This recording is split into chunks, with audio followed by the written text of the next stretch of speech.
there, welcome back to Market Fatafat. Thank you so much for staying tuned to ET Now. Now, the India story is playing out, says Godrej Properties MD and CEO in an exclusive interaction with ET Now. Gaurav Pandey says that they have a series of launches in the second half of the year, but so far the festive season looks promising. He also added that Godrej Reserve has seen a stellar response in Mumbai as well. Let's go across and listen into a little bit of what he had to tell us. The India story is finally playing it out. I think the leader in the pack has still now been NCR and Bangalore. But whether it's Bombay, which has started showing great volume and price growth this year, and Pune yet to show price growth but great volume growth, and some price growth already happening there, I think it's a very, very good time. On tier 2 cities, I think again there's a lot of latent demand, but yes, there's lack of good quality land supply and good quality developers operating there, but wherever you'll see that kind of opportunities available, tier 2 will do exceedingly well too. And sir, this Dussehra and Navratri sales, how was it? Because we have seen the registration number coming up. I think very early days because the festive season, as we call it, has just started. But I think the walk-in flow has been very, very nice, and there is a lot of, I think something about India during festive, everybody starts enjoying, and property buying is considered to be something very, very emotionally attached during this period of time. Any new in H2, how many new launches you lined up, and which will be the significant one? I think series of launches, from, we will finally launch a very massive set of series of action in North, starting with something in Golf Course Road. We're finally arriving there. I'm very, very excited. We bought a beautiful piece of land in the heart of Gurgaon. Sort of a dream for the team back there. And then we have a series of launches coming in Noida, Bombay. We will open up a new phase in a very, very prominent project of ours, which is the highest selling project of Bombay till date now. We are opening some new launches in Pune, especially in Hinjewadi micro market. We might add a few more projects, in terms of the launch pipeline over and beyond what we were thinking initially. But yes, very, very excited. Alright, an exciting time shaping up for Godrej Properties going ahead. Stock also holding up rather smartly today, almost 2% higher is where the stock is. But let's once again keep it going with all the big buzzers in trade, and we have to talk about Axis Bank in today's trade on the back of a good set of numbers reported yesterday. But it's really the brokerage notes, the bullish sentiment of these notes that's powering the stock in today's trading session. Almost 6% higher is where the stock is right now. Now remember, overall inline set of numbers, NII was inline, you had PPOP and PAT beat coming in, and the PAT was above estimates on the one-off gain. Advanced and deposits also largely in line with what we were expecting. But here's the brokerage's take on the earnings. IIFL has maintained their buy rating, has cut the target price to 1360 compared to 1380 per share earlier. Nomura has also maintained a buy. On the flip side, they've hiked the target price to 1380 versus 1370. They also say that this has been a steady quarter amid muted expectations. But moving on from Nomura's note, let's also talk about Bernstein, because they've maintained an outperform rating with a target price of 1250. Investec has also maintained their buy rating. However, they have cut their target price to 1298 compared to 1340 earlier. And lastly, let's also talk about Macquarie on Axis Bank. They've maintained an outperform with a target price of 1400 rupees per share. So mixed views coming in when it comes to the target price, but the ratings have been consistent. It's either a buy or an outperform rating coming in. So brokerage is looking bullish on this stock, and the stock was up almost 6% as we speak. But let's move on then, and Janai, let's talk about yet another earnings candidate, and that is Polycab in trade today. Tell us what this stock is up to, and give us a sense of what the numbers look like. Well, definitely, if you look at the numbers, the company did beat its revenue guidance, but the margins stayed a bit under pressure. If you look at revenue, it grew about 30% on Y-on-Y basis, whereas the net profit coming in at 445 crores versus 430 crores, just growing above 3.5% year-on-year basis. If we talk about operating performance, then EBITDA in tandem with net profit growing at 3.7%, but the margins saw some pressure coming in at 11.5% versus 14.4%, which is down about 3% this quarter. Well, the company said that the margins were mainly impacted due to higher A&P spends and some fixed spends. Also, there was in wires and cables segment, a company told that there was an increased midst of competitive intensity, which led to the margins impact as well. Now the company was earlier at Titina where this told that the revenues they will hit revenues of 20,000 crores in FY25 itself. Now remember, this was a guidance for FY26, but the company is saying it will hit in FY25 itself. Also, the EBITDA margins guidance given for FY25 is 12 to 14% range, which is about what was guided for this quarter as well. So we are seeing a quite good recovery from the lows for the stock. Absolutely, the stock has picked up rather smartly in today's trade after our interaction with the management. But on that note, let's just quickly go across and listen in to a little bit more about what the management had to tell us in terms of their guidance going ahead. Listen in. In the fiscal 21, we had embarked on a project, a transformational project by the name of Project Leap, under which we wanted to achieve 20,000 crore or 200 billion of fiscal 26. Considering the fact that we have already crossed 10,000 crore rupees in the first half of the current fiscal, we firmly believe that we would be able to meet our target of 200 billion in the current fiscal itself. So demand environment is robust. We are getting demand across all the sector. As far as EBIT margins are concerned, we have our strategic roadmap in place and we are implementing that. And in the next fiscal, we should be able to improve on margins. However, in the current year, it's quite possible that we end up having some amount of losses as far as FMEG business is concerned. Give me the numbers. All right, on that note, let's welcome our technical guest on board now. We have Arpit Beriwal, who's joining us on the show, Derivatives Analyst, Equity Research at Motilal Oswal Financial Services. Arpit, thank you so much for taking the time out and joining us on the show. The first stock you've picked out has been a real winner over the last 1 year, and I'm talking about Dixon Tech, because if you take a look at the charts, it's been a 180% hike coming in on the stock price. After such a stellar run-up, do you think it's time for some slowdown for this stock, or are you seeing this momentum continuing going ahead? Well, if you see overall, as you're talking about Dixon, and the stock has been quite an outperformer in the last entire 1 year. As rightly mentioned, the stock has given decent returns, magnificent returns. But technically, if you see, the structure is still intact. If you see on the monthly scale, it is forming higher lows from past almost last 16 months. That clearly indicates that bulls are holding tight grip in this counter from last almost more than a year. On weekly scale, it has given a range breakout above 15,000 levels. And on the daily scale, in spite of market choppiness and weakness, it was holding strong. And today, again, we have seen a decent recovery from low levels, negative formation from lower highs, and trading a life high territory. So all in all, from a technical perspective, if we see the stock in strong uptrend, and definitely such counters are quite trending for new life highs. So Dixon would be a preferred pick. One can go long at current levels or minor dip between 15,200 to 15,300 zones, with keeping stop loss of 14,700 for a new life high target towards 16,000 plus zones. Okay, well, so still a bullish call coming in on Dixon Tech and a long call coming in fact, from Arpit on Dixon Tech. But let's move on, talk about another earnings candidate yesterday from the Nifty IT pack. You have Wipro that came out with its numbers. Overall, it was a good set of numbers coming in. However, the quarter 3 guidance seems to be slightly weak for a company that's reported a good set of numbers off the bat. And guidance for quarter 3 was at negative 2% to 0% versus the negative 1% to positive 1% that we were expecting. Revenue was largely in line. It's been a beat on the PAT front, on the margin front as well. And on the back of these numbers, we do have a note coming in from Macquarie this morning where they've maintained their outperform rating with a target price of 670 rupees per share. They also agree that revenue and EBIT have seen a beat, and PAT is largely in line with what they were expecting. What they are flagging out is that they would have hoped for better revenue guidance in quarter 3 given the strong deal wins that the company has seen, and the management suggested that this is largely due to some furloughs that are going to be acting as headwinds for the company going ahead. But well, yes, nonetheless, on the back of this outperform rating and a rather good set of numbers coming in from Wipro for quarter 2, stock holding up smartly 4% higher as we speak. But you know what, let's keep it going with the IT companies. And Arpit, you've picked out HCL Tech on the charts. It's been it's been a rather good set of numbers coming in, or I should rather say mixed set coming in from the overall IT pack so far. What are you expecting from HCL Tech this time around on the charts, and how's it looking in terms of where the stock is headed? The overall IT index has been in a range bound, and selective stocks has been outperformer, whereas selective counters has been underperforming.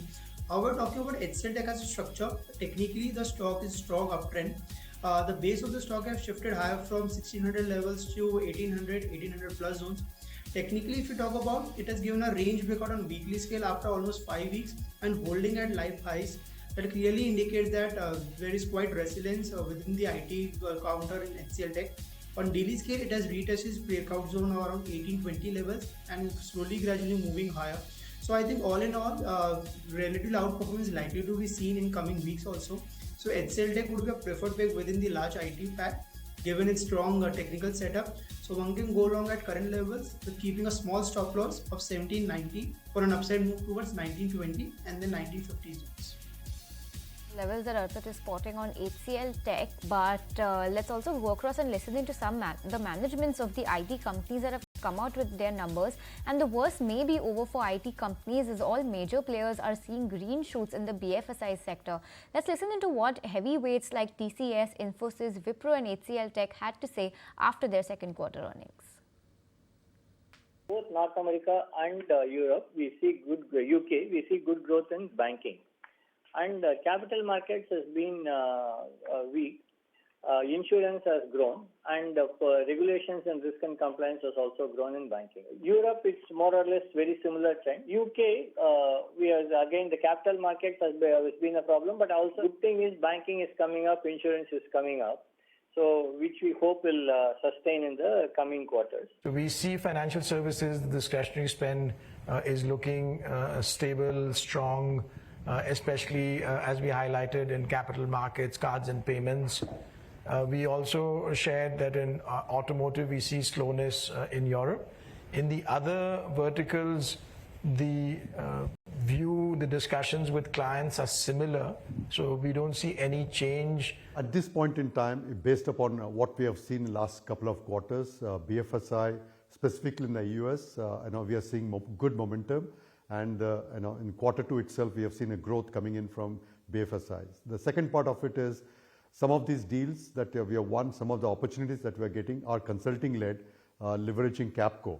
So that also obviously reflects some of the discretionary spend that some of our clients are doing. So net-net, I think it's right now it's positive. I can't predict what is going to happen 6 months, 6 quarters from now. But as of now, from the vantage point I think we are seeing a good momentum in that sector. Like a normal quarter where incrementally the demand was better, so services overall revenue came much higher. I said last quarter that all the verticals will grow sequentially except financial services, which was going to decline because of the State Street JV divestment. But even if you kind of exclude that, financial services has grown the strongest.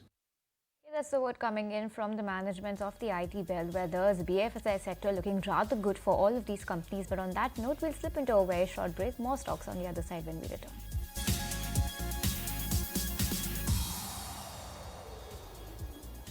Hi there, welcome back to Market Fatafat. Let's talk about all the big buzzers today. And Arpit, on the charts, you've picked out Sun Pharma for us.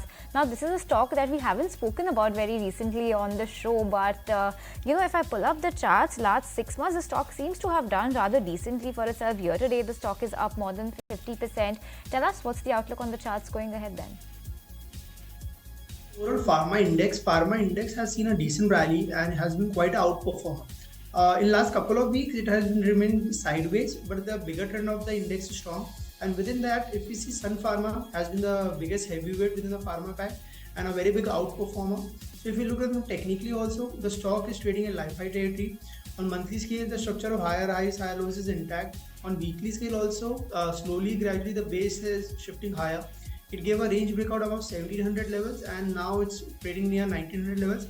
On daily scale, if we see, the stock is consolidating, but the good part is that in spite of market weakness, it is holding above 1820, 1840 zones. That clearly indicates that resilience is there in this counter. So Sun Pharma technically is very strong setup and slowly, steadily it can reach to new life highs towards 2000, 2020 plus. So Sun Pharma would be a buy with a stop loss of 1840 for an upside move towards 2020 levels. Those are the levels that Arpit is spotting on Sun Pharma. Let's move on. Jinai, talk about another earnings candidate, and that is CEAT. Stock is holding up rather well for itself right now. Take us through what the earnings fine print looks like. Well, definitely. If you look at the earnings, overall it was a mixed set, more on the negative side, because if you look at the revenue, it grew about 8%. However, the net profit saw a downtick of about 41% year-on-year basis. Also, if you talk about operating margins, then EBITDA also remained under pressure, seeing a downtick of 20%, and EBITDA margins coming in at 4% lower at 11% versus 14.9%. Now, if you look at the stock price, it did open lower than 3% today itself, but then there was a sharp recovery in the stock, and currently it's trading with the gains of about 3.5%. After we had a positive note from the management commentary, they say that the OEMs will recover strongly in second half of FY25, and they're maintaining that double-digit growth guidance for FY25, which is driving the stock on higher side. Stock doing pretty well for itself, almost 3.5% higher right now. Let's talk about SBI on the charts, Arpit. Now, this stock has been a rather slow and steady mover, if you could call it that, but it's been a mover nonetheless. What are you spotting on the charts when it comes to the levels for the stock going ahead? Overall, if you look at the bank nifty structure, so in this fall, bank nifty has relatively outperformed, and today also we have seen a strong recovery, mainly led by private banks, followed by the PSU banks. So if we talk about technically SBI, in last almost 2 to 3 months, it has been a range between 780 to 810 levels. However, after 6 weeks, it has given a range breakout above 8110 levels. That clearly indicates that base formation is done near 800 levels. And current junction also, it is surpassing the short-term moving average. So I think from current junction, good 4 to 5% rally can be seen, and the risk-reward ratio is quite favorable in this space. So I think ahead of its quarter results also, definitely we can see some spark in this counter towards 840, 850 levels. So SBI would be a preferred pick within the PSU space. One can go long in between 815 to 818 levels, with keeping stop loss of 795 for an upside move towards 845 and then 855 levels. So, a sector favorite coming in fact for SBI, a PSU bank favorite coming in for Arpit, his sectoral pick. But moving on, Janay, talk to us about Jindal Steel. Why we picked this stock? What's the brokerage verdict? Why is the stock in focus today? Well, definitely we saw its earnings coming in towards the second half yesterday. Well, we have noted by Antique, who have maintained a buy rating and have hiked the target price to 1109 rupees. What they believe is that higher volume, lower cost to drive the medium-term growth outlook. Also, a better second half HY of FY25. They believe that the company is in a sweet spot because of the higher sales and prospects and the product mix improvement. Also, the low cost and higher steel sales and improvement in product mix will be aiding the top line growth, is what they believe. They believe that the captive coal mining and lower cooking costs to drive their cost reduction in second half of FY25, aiding the margins. Also, well balanced deleveraging and capex is something positive to note, because if you look at the stock, they believe that the company's leverage level is best among the Indian peers. They're valuing the company at 6.5 times of H1 FY27 EV is to EBITDA multiple, and there's a positive note. If you look at the stock price, is currently gaining above 4%. Okay, well, let's talk about stock that's another stock in focus today, and that is Infosys on the back of its Q2 numbers as well. You have Investec that's maintained a sell post muted Q2, and that's not the only brokerage that's not very upbeat on this stock. Rather, the stock is also not doing very well right now, 4.5% lower, and this is because it's been a miss on the PAT and the margin front. Revenue has largely been in line for Q2.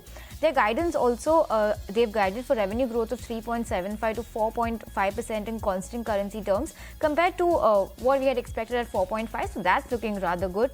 Now, Bernstein has maintained their underperform rating, hiked the target price of the stock to 2,270 rupees compared to 2,100 earlier. They say that the Q2 upcycle continues. It continues to be their top pick from the IT space. And you also have a note coming in on from Investec this morning. However, they have maintained a sell rating and have also cut the target price to 1,700 from 1,720. It's a very small cut coming in the target price, but nonetheless, they have reaffirmed their sell rating going ahead as well. They say that the company has delivered the best half-one results versus peers, led by a strong deal backlog and relatively lower headwinds on revenue. However, they see no real catalyst going into the second half that could also aid the stock performance, but nonetheless, they have maintained their sell rating, and on the back of that, and a rather mixed set of numbers coming in towards the weaker side, the stock is down 4.5% as we speak. But let's also once again revisit the technicals then, and Arpit, MCX is the chart that you have pulled up. seems like there is no stopping for this stock because last 6 months stock has done well. Year to date the stock has more than doubled itself in price. So tell us, are you seeing any slowdown going ahead or do you expect this outperformance to continue? Overall, the exchange stocks has been in a dream run, and as rightly mentioned, that it has been a strong trending counter. We've seen supernormal returns in last couple of months from almost 4,000 to 6,500. But that is how the typical bull runs plays it out. And if we see technically, the structure is very strong. It gave a range breakout couple of months back about 4,800 levels, and then it is slowly steadily moving higher. On weekly scale, the structure of higher highs, higher lows is intact. On daily scale also, in spite of market weakness and some correction in mid-cap stock, it is holding a life high territories. On daily scale, again it has given a low rise setup, strong bullish candle and trading a life high territory. So I think from current junction also, we can see a good rally of 6 to 8% from current levels to new life highs towards 7,000 plus levels. So we would be continue to be bullish in this counter with keeping stop loss of 6 to 50 for an upside move towards 7,000 plus zones. Okay, Arpit, thank you for that view coming in on MCX. Jinay, you've taken Tata Communications for us. Well, no surprise, another earnings candidate. Lots of earnings to in fact talk about today. So tell us what's the fine print looking like and any brokerage notes if we have on that. Well, yes, if you look at Tata Communications, if you look at the overall earnings fine print, the revenue grew about 2.5%, coming in at 5,600 crores, whereas the net profit grew about 32%. All right, on that note, let's just quickly address the text that we are seeing on the ticker coming in right now. You have numbers for Hindustan Zinc trickling in. So far, we only have the consolidated PAT numbers coming in at 2,327 crores. But this is also from agencies. We'll just wait by and see if we can get more numbers at hand. But stock seeing quite the run-up coming in, a sharp spike coming in on the stock chart just on the back of these numbers that have just started to trickle in. As of now, 0.5% higher is where the stock is. But let's quickly also highlight another stock, and that is Zomato in today's trade. And this is on the back of the fundraising that the company has announced via the QIP method on the 22nd of October. On the back of that, the stock is not doing well at all. But yes, almost 4% lower on the back of raising funds. But on that note, viewers, we're completely timed out on this edition of Market Fatafat. Thank you so much for tuning in. You don't go anywhere. We'll be right back with more details on the Hindustan Zinc's numbers on the other side, as well as closing trades that takes all the action forward.